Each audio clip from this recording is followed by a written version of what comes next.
La clase de tuberculosis pulmonar y complicaciones de tuberculosis. Ya tienen las diapositivas, así que ya no hay mucho. Yo quiero que hagan más caso. ¿Ya? El tema de tuberculosis es un tema bastante largo, bastante amplio. Voy a procurar hacerlo lo más cortito posible. Respecto a tuberculosis, como breve introducción, hemos de conocer que la tuberculosis es una enfermedad infectocontagiosa de transmisión netamente vía aérea. Es una enfermedad multisistémica que puede afectar principalmente los pulmones, que son los principales órganos implicados. Sin embargo, no son los únicos. Debemos saber que tuberculosis, aunque nosotros solo entendiendo la palabra tuberculosis, hemos de asumir que hablamos de tuberculosis pulmonar, deberemos recordar que la tuberculosis puede afectar a más de un órgano, es decir, podemos tener tuberculosis pulmonar y tuberculosis extrapulmonar. Las formas extrapulmonares, ¿en qué órganos? En el que a ustedes se les ocurra, en cualquier órgano. La única tuberculosis que hasta ahora no he visto ni escrito, tuberculosis en uña, tuberculosis en pelo. Después, la tuberculosis en el órgano que a ustedes se les ocurra. ¿Ya? Todo depende de qué? Del sistema inmune. Ahora, a nivel mundial, la tuberculosis pues predomina en países en vías de desarrollo, obviamente en este caso hablamos de Sudamérica, para ser más específicos, el Perú, y a nivel mundial también tiene bastante predominancia en África, sobre todo en la región de Sudáfrica, donde se estudian la mayor cantidad de casos de tuberculosis. A nivel europeo, americano, la presentación de tuberculosis es muy baja. Muy baja. Lo máximo que podrá ver un europeo, un francés, un americano, la tuberculosis más simple. Para nosotros la tuberculosis es un chiste, para ellos es novedad, se ponen a estudiar todo el año.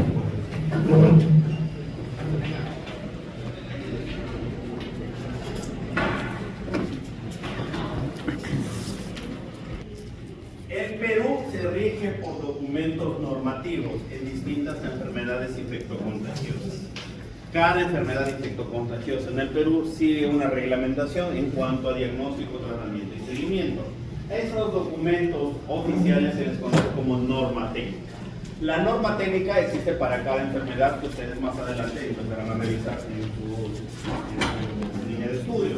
Sí, en el caso de la tuberculosis, las normas técnicas han ido cambiando con el paso de los años. Una de las primeras normas técnicas fue la del año 2006, que estuvo en vigencia hasta el año 2013, cuando en el 2013 apareció la norma 104, la norma 104 en el año 2013 tuvo vigencia por 10 años hasta el año 2023, y en el año 2023 salió la nueva norma técnica que duró solamente un año, hasta el 2024, y luego en diciembre del año 2024 surgió la nueva norma técnica, la norma técnica que ustedes pueden ver y que ahora les estamos mostrando, que es la que estamos manejando ahora. Esta norma técnica es la que ustedes van a manejar hasta que ya empiecen a ejercer su trabajo como médicos, como doctoras, ¿ya? Salvo que antes de eso exista una nueva modificación. Entonces, las normas técnicas lo que nos hacen es definir algunos términos que nosotros debemos tener en conocimiento. ¿Por qué? Porque no basta solo con decir, mi paciente tiene tuberculosis, mi paciente ya le diagnostiqué la tuberculosis. La norma técnica básicamente te orienta, ya tengo tuberculosis o mi paciente ya tiene tuberculosis, ¿qué debo hacer con mi paciente con tuberculosis? ¿Qué esquema debo darle? ¿Qué seguimiento debo hacerle? ¿Qué pruebas adicionales debo pedirle? ¿Cuánto tiempo de seguimiento debo hacerle? ¿Sí? ¿Y cómo registrar a esos pacientes? Entonces, entendamos las definiciones operativas. Las definiciones operativas son múltiples. Son como 5 hojas, no vamos a llegar una por una, pues son las más importantes. En el caso del presuntivo de tuberculosis, aquí llamamos caso presuntivo de tuberculosis. Imaginemos que ustedes están atendiendo en su puesto de salud, ya se recibieron de serumistas, les dan su sello y al día siguiente, su primer día de atención oficial con título ya de médico, de médica, reciben un paciente con tuberculosis. La pregunta es, digamos no tengo tuberculosis, le llega un paciente, pongámoslo como ejemplo para no hacerlo tan aburrido leer las palabras. Imagínense que le viene un paciente con tos productiva, que está ya por lo menos un mes tosiendo. Este paciente les viene diciendo que tiene sudoración nocturna, ha perdido más o menos 10 kilos, así que la resistencia, por favor, no me lo La asistencia, por favor, chicos, vayan pasando. Va perdiendo peso, sube en las noches, tiene diaforesis y tos productiva. Hasta ahí, ¿ustedes qué diagnóstico le darían? Solo con estos síntomas. ¿Cómo lo definirían?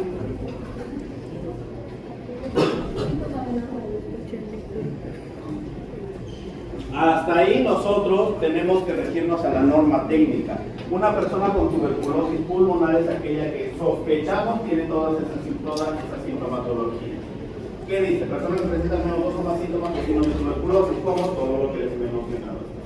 Todo lo que les he dicho, tos productiva, pérdida de peso, sudoración nocturna, diaforesis, es sugestivo, sospechoso de tuberculosis. Entonces, si ustedes tienen que registrar a ese paciente y colocarle un diagnóstico, no le van a colocar tuberculosis, que le colocarán caso presuntivo. Pero si a ese caso presuntivo ustedes le diagnostican, le confirman la tuberculosis, ¿qué dirán? Si le hacen un caso presuntivo, ya no será un caso confirmado de tuberculosis. Siguiente, la tuberculosis puede ser de diagnóstico microbiológico o no microbiológico. Ejemplo, sigamos con el mismo paciente, pongámosle el mismo paciente. A este paciente ustedes le hacen la anamnesis y ese paciente, aparte de todas las sintomatologías, le dicen, sí, yo vivo con mi hermano que recién ha empezado su tratamiento anti-TB. La sospecha es mucho más alta, pero todavía no puedes diagnosticarle tuberculosis. ¿Por qué? Porque no tienes aislado el germen y tampoco tienes ninguna evidencia radiológica que avale tu sospecha diagnóstica. ¿Qué es lo mínimo que debería pedirle yo a este paciente con toda esa sintomatología? ¿Qué es el examen? ¿Cuál es el primer examen que le pedimos a todos los pacientes con sospecha de tuberculosis? Es prueba de esputo, la baciloscopía, el BK de esputo. Esas pruebas tienen su porqué, ya lo voy a ver más adelante. Tienes dos caminos. Cuando tú a tu paciente con tuberculosis le pidas la muestra de BK, tienes dos posibilidades. La primera posibilidad es que tu paciente salga BK positivo, es decir, que la muestra de esputo, el microbiólogo te informe que sí efectivamente observa bacilos de tuberculosis, o la otra opción es que tu paciente te diga, o el microbiólogo te informe como que no tiene bacilos de tuberculosis. Caso A, paciente con todas las sintomatologías que les he mencionado, y sale su prueba de BK positivo. ¿Cuál es mi diagnóstico? Paciente con diagnóstico de tuberculosis, que corresponderá obviamente darle tratamiento. Ahí no hay mucho que discutir. Ya. Caso B, tengo mi paciente con todas las sintomatologías descritas, pero que su prueba de BK, la primera, segunda, tercera, quinta, 20ª, 30ª muestra, todas son negativas, pero tiene la sintomatología y tiene el contacto familiar con alguien con tuberculosis. La pregunta es, ¿le dan o no le dan tratamiento? Hay la gran duda, ¿no? Porque la mayoría espera, pero debería tener un BK positivo, debería tener el resultado de esputo positivo. Entonces, cuando el paciente ustedes le dicen un tratamiento y el familiar venga y le diga, oiga, pero ¿por qué le empezaron un tratamiento a mi familiar para tuberculosis y nunca le ha demostrado que tiene tuberculosis? Fácil, señora, antes que traiga a su abogado o su abogada, vamos a decir que yo me estoy fundamentando en la norma técnica, porque la norma técnica me da esa facultad. ¿En qué? En este inciso. En este capítulo, en este inciso, caso de tuberculosis sin confirmación bacteriológica. Entonces, yo puedo diagnosticar y tratar tuberculosis con confirmación bacteriológica o sin confirmación bacteriológica. Con confirmación bacteriológica, es decir, que la prueba de esputo BK sale positivo en cualquiera de sus variantes que ya vamos a presentar. Si no sale el BK positivo, la prueba molecular, que ya les voy a explicar qué es, también puede salirme positiva, o el gol estándar cultivo me sale positivo. Si ninguna de esas me sale positivo, no tengo el resultado en la mano, pero tengo sintomatología y tengo el antecedente epidemiológico y la alta sospecha de que el paciente tenga tuberculosis, yo estoy en la capacidad de darle tratamiento, de iniciarle tratamiento, pero cuando coloque el diagnóstico, colocaré paciente con tuberculosis sin confirmación bacteriológica. Lo mismo que pueden ver ahí. No, pero el que no tengo la historia del contacto con algún familiar, sácale aparte del esputo, siempre pídele un estudio de imágenes, le dirá radiografía o tomografía, y verás algunos cambios propios de tuberculosis que ya lo vamos a desarrollar más adelante. Si tu paciente todos sus casos negativos, pero tiene la sintomatología, tiene una imagen sugerente, y encima de eso tiene una antecedente epidemiológico que te sugiera contacto con alguien con tuberculosis, ¿qué te está haciendo? La tuberculosis te está gritando en la cara, te está escupiendo en la cara, aquí estoy. ¿Qué tienes que hacer? Empezar tratamiento, pero siempre guiándote en norma técnica. Entonces, ya le diagnosticaste tuberculosis, tienes este ítem, caso de tuberculosis pulmonar. Extrapulmonar, cualquier órgano, mediante un estudio de patología. Eso lo veremos más adelante, vamos a ver. Caso índice, ¿a qué le llamamos caso índice? Si tú tienes un grupo familiar, imagínate que a consulta te viene esa misma persona que hemos hablado con toda esa sintomatología y te dice, en mi familia somos 6 personas, por poner un ejemplo. Le preguntarás de todas esas personas, ¿cuántas personas ya tienen los mismos síntomas o presentaron síntomas antes que tú? Y te dice, no, yo soy la primera persona que tengo la sintomatología. Entonces, al ser la primera persona de todo el grupo de estudio, se definirá como caso índice, porque es el primerito, o la primera persona que tiene esa sintomatología, o si ya le dice el diagnóstico, le dirás, es el caso índice, el primerito que se presenta. Seguirá con amnesia, si estamos siguiendo la secuencia, ¿no? Entonces lo hago a manera de relato, mucho más fácil que leer todo. Ya, entonces, caso índice, el primero. Ahora, seguirá ampliando con amnesia. Es la primera vez que te diagnostican, o ya antes te han diagnosticado, tienes dos alternativas.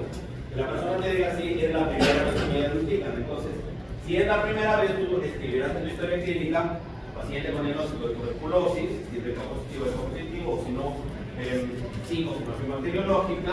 ¿Y qué más colocarás?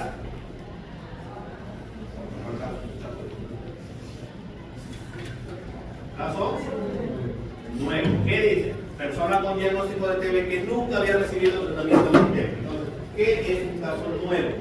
Paciente con diagnóstico reciente de tuberculosis como sí, confirmación bacteriológica, que a su vez, cuando amplías la anamnesis, te dice que es la primera vez en su vida que tienen TB. Entonces, es un caso índice, si fuera el primero de su familia, y además es un caso nuevo.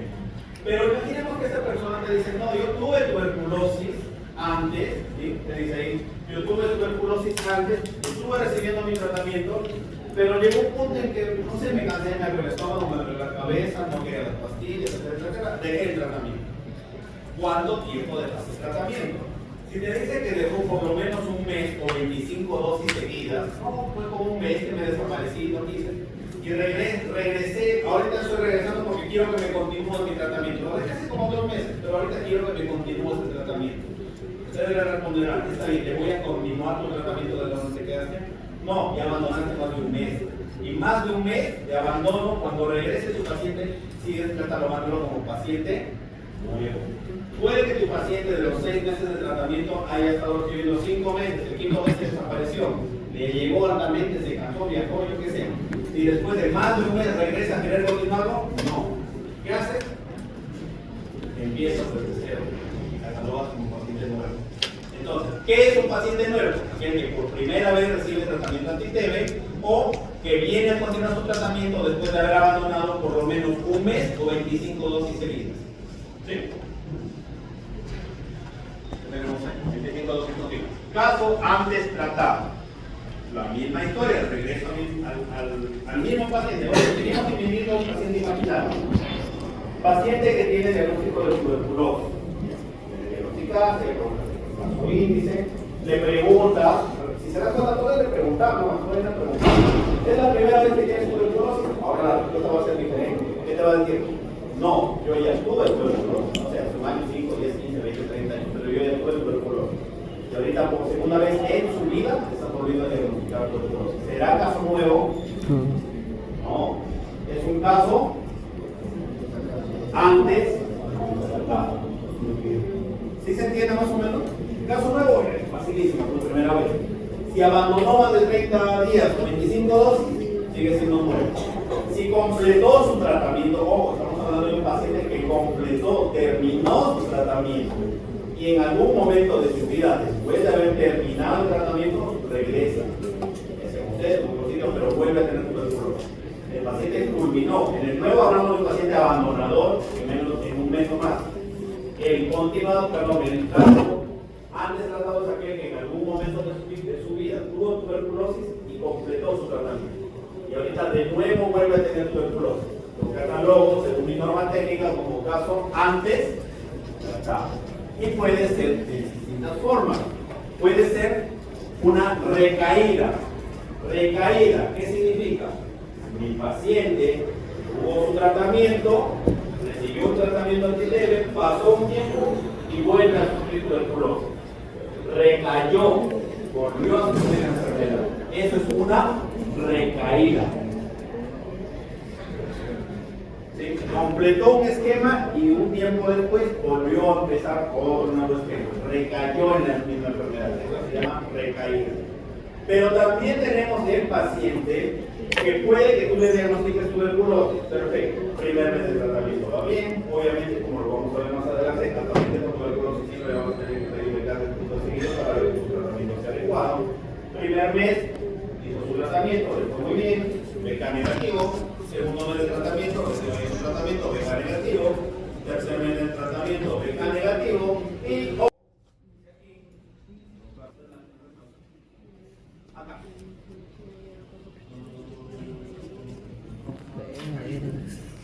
Esto ha cambiado la normalidad.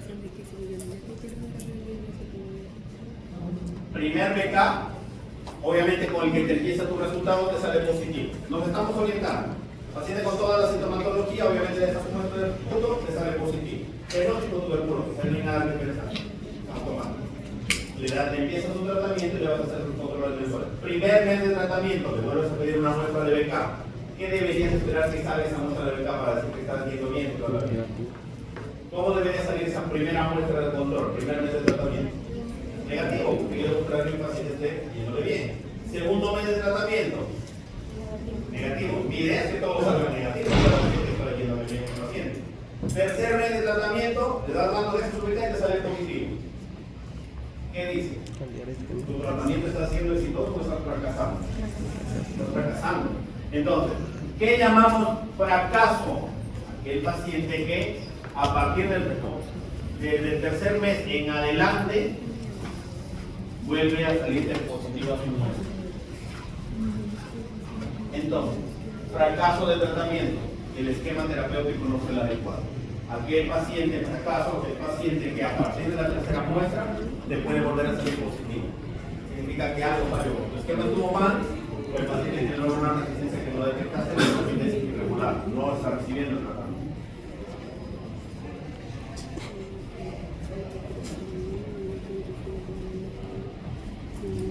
Aquí, este cuadrito es un interés. Esta diapositiva es importante, este cuadro es más. La norma técnica también nos dice a nosotros cómo debemos definir sintomático respiratorio, que es un sintomático respiratorio. Eso a ustedes, y se acordarán de mí el día que se vayan a trabajar a hacer su serum. El primer día que ustedes pisen su puesto de salud en el serum, lo primerito que se van a tocar, aparte del personal antiguo, les van a dar cargo de un programa, porque todo el ministerio de salud, o sea, el ministerio de salud, todo se maneja por programa. Como el programa de adulto mayor, el programa de hipertensión, el programa de diabetes, hay enfermedades infectocontagiosas o transmisibles que llaman. Algunos de ustedes les van a dar a cargo el programa de transmisibles. Y cuando ustedes lleguen, normalmente el personal antiguo, enfermeras técnicos antiguos, le van a dar la mano, tú llegas todo orgulloso, sigues una doctora, muy bien, perfecto, que lindo, no con las manos, la bienvenida a la población. Ustedes los más orgullosos porque a todos nos ha pasado cuando salen de la universidad con títulos, que no tienes que saber todo, sobre todo, y que ganas técnico que tiene 30 años trabajando y el enfermero que tiene 50 años trabajando. Mentira. Entonces tú llegas y lo primerito que te va a decir el técnico de salud te va a decir, doctora, usted se va a hacer cargo del programa de enfermedades transmisibles, va a estar a cargo de tuberculosis. Por favor, a partir de ahora quiero que el libro que tenemos dejando va a explicar todos los sintomáticos respiratorios que tengan en el último mes. Tú dices, ya, obviamente no. Se va, ¿y tú qué vas a decir? Que mientras sintomático respiratorio. Entonces, ¿dónde está tu respuesta? En la norma técnica. ¿Qué te dice que es un sintomático respiratorio? Paciente que ha tenido, presenta tos y flema por 15 días. Es decir, todos los que lleguen a tu consulta te dicen que por lo menos un par de semanas tosiendo con flema, deberá registrarlo como sintomático. El resto que es inesperado, identificado de sanidad, esto no le da tanto. Solamente quiero que vean lo que es sintomático respiratorio. Ahora, Esto de acá es lo que sí necesito que ustedes se aprendan. Porque al menos hasta el día que haga una especialidad, con al menos un tuberculoso se van a cruzar. Y al menos con un globo resistente también se van a cruzar. Entonces necesitan primero definir. Para entender los conceptos, es aquí donde viene la comparación de la norma técnica actual con la norma técnica, la que, insisto, manejamos por 10 años aproximadamente fue la norma del 2013. ¿Qué decía la norma técnica del 2003? Decía, primero le voy a hacer un resumen histórico, porque no lo vamos a tener una copa y luego lo comparamos con lo que tenemos. ¿Qué te decía la norma técnica? Los medicamentos contra la tuberculosis, estoy hablando de la norma del 2003, aquí, con esto, aquí, se decía, los medicamentos para la tuberculosis se clasifican en 5 grupos, grupo 1, grupo 2, grupo 3, grupo 4 y grupo 5. Grupo 1, te da una lista que básicamente decía como tiene tanto piracinamida, estreptomicina, tetrocloroquina. El grupo 2, ¿qué te decía? Los llamados inyectables de segunda línea. Quizás eso ustedes les han hecho todavía en algún momento de farmacología, se les habrán hecho. Y cuando no tiene que algo así súper rápido, quizás les han hecho esa clasificación de los inyectables de segunda línea, las fluoroquinolonas. Algo recordar. Entonces, en segunda línea, ¿qué decían? Los inyectables, amigdacina, capreomicina. Tercera línea, les decían las fluoroquinolonas. Y cuarta línea, los otros en estudio. Les presento para los que han perdido, que mientras me estaban hablando nosotros.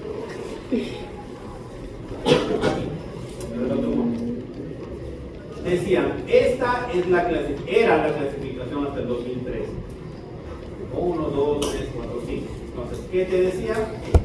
Tus medicamentos. Muy bien, entonces, si tu paciente le haces una prueba, nosotros llamamos pruebas de sensibilidad para saber si los medicamentos que le estás dando le van a ayudar en su tratamiento, son resistentes o no, te dicen, a mi paciente le sale, según esta prueba, la muestra de puntos que dejamos, que va a ser resistente a isoniazida. Significa, ¿cómo lo interpreto? ¿Que la isoniazida le va a hacer efecto o no le va a hacer efecto? No le va a hacer efecto. Entonces, ¿qué digo? Mi paciente solo es resistente a isoniazida. Lo defino como tuberculosis resistente a isoniazida, monoresistente, así sencillo. No hay mucho que romperse la cabeza. Si te dice, mi paciente, la prueba que le hacemos al paciente, le sale resistente a la rifampicina, ¿qué dirás? Tuberculosis monoresistente a rifampicina. Punto. ¿Hay algo más que pensar y que romperse la cabeza? No, así de sencillo, o sea, tan simple como es. Le vuelves a hacer a otro paciente otra prueba de sensibilidad y en esa prueba de sensibilidad te sale que el paciente tiene su microbio, su micobacterio, es resistente, resiste el tratamiento a isoniazida y rifampicina. ¿Cómo se llama esa combinación? Dices que mi paciente, si es resistente a isoniazida y rifampicina, se llama multidrogo resistente o MDR, tuberculosis MDR. O todo lo que les estoy hablando, estamos hablando del 2013, con el cuadrito que está a la izquierda de ustedes. Todavía no lo ven. Todo el cuadrito de la izquierda. Estoy adelantando. Solo resistencia a isoniazida o no resistencia a isoniazida. Resistencia a rifampicina o no resistencia. Resistencia a isoniazida y rifampicina, tuberculosis, MD. ¿Hasta ahí nos entendimos? Creo que sí. Seguimos avanzando. Si mi paciente, aparte del MDR, decía la norma técnica, es resistente a una fluoroquinolona,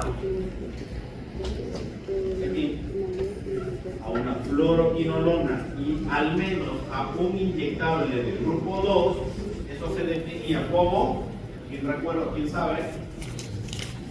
Tuberculosis extensamente resistente, la XDR. Eso todavía debe estar en sus libros que les encanta, los AMIR, los CTO, en su Villamel, eso que a ustedes les encanta, citarme como fuente bibliográfica cuando les pregunto. Si revisan eso todavía seguro está ahí. ¿Por qué? Porque esa era la clasificación antigua. Y antigua hablo hasta el 2023. Lo que es hasta 2023 en tuberculosis es antiguo. De 2024 en adelante recibe lo que estamos manejando. Entonces,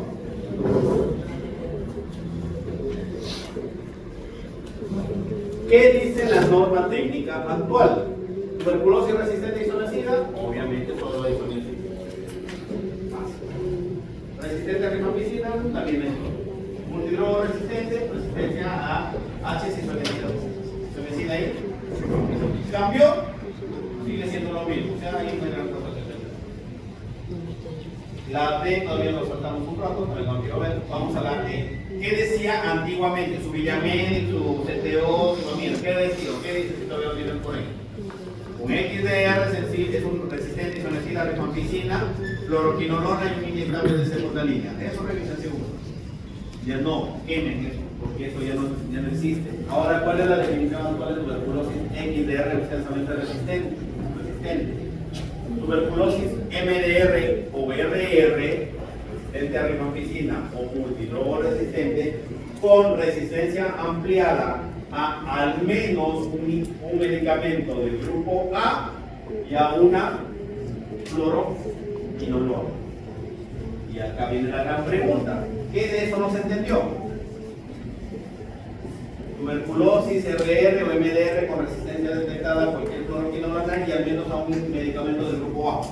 BDQ o LZD. ¿Qué no se entendió de lo último que acabo de hablar?